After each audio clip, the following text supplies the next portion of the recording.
6 నెలల్లో CBI enquiry చేస్తుంది కదా, నీ ప్రభుత్వం ఉంది కదా, సిబిఐ ఎంక్వైరీ అయితే నీకేంటి లాస్?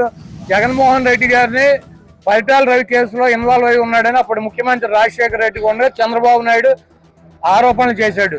సిబిఐ ఎంక్వైరీ కోరలేదా చంద్రబాబు నాయుడు? ఆ రోజు రాజశేఖర రెడ్డి గారు సిబిఐ ఎంక్వైరీ కొడుకు మీద వేసుకోలేదా? నీకెందుకు భయం అని అడుగుతున్నా. నువ్వే కదా సిబిఐ ఎంక్వైరీ కోరి, నువ్వు కూడా కోర్టుకు వెళ్ళిపోయి ఆ రోజు నువ్వు సిబిఐ ఎంక్వైరీ జగన్మోహన్ రెడ్డి గారి మీద ఏమని రాజశేఖర రెడ్డి గారిని ముఖ్యమంత్రిని ఎందుకు కోరావు? ఆ రోజు నీకు ఒక నీతి, ఈ రోజు మాకు ఒక నీతే.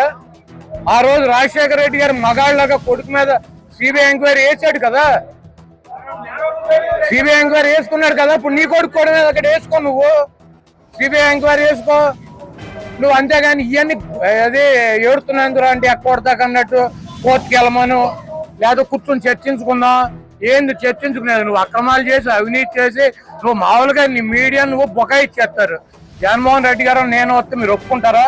రాజీనామా చేస్తారా? మీరు చెప్తారా? సమాధానం చెప్పే పరిస్థితి ఉందా? ఇవన్నీ ఎందుకు? నువ్వు నేను ఈ ప్రజాస్వామ్యంలో ఇప్పుడు నా మీద కేసులు పెడతారు, నా మీద కేసు కట్టొద్దు, చంద్రబాబు మా ఇద్దరం కూర్చొని చర్చించుకుందాం అంటే కుదురుద్దా? కుదురుతుందా? లేదా నా మీద కేసు కట్టు, కోర్టుకు పో, నువ్వు ఇట్లా ర్యాలీ చేసాడని చెబితే వెళ్తారా? ఇవన్నీ చంద్రబాబు నాయుడు కోటకో మాట గంటకో మాట. అతను ముఖ్యమంత్రి ఉంటే ఒకటి మాట్లాడతాడు, అతను ప్రతిపక్ష నాయకుడు అయితే ఒకటి మాట్లాడతాడు.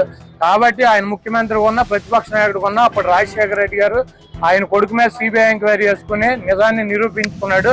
నువ్వు కూడా అట్లాగే నీకు దమ్ము ఉంటే నువ్వు కూడా రాజశేఖర రెడ్డి గారి లాగా మడవ తిప్పను మాట ఇస్తా అని చెప్పి సొల్లు కబుర్లు చేయడం కాదు.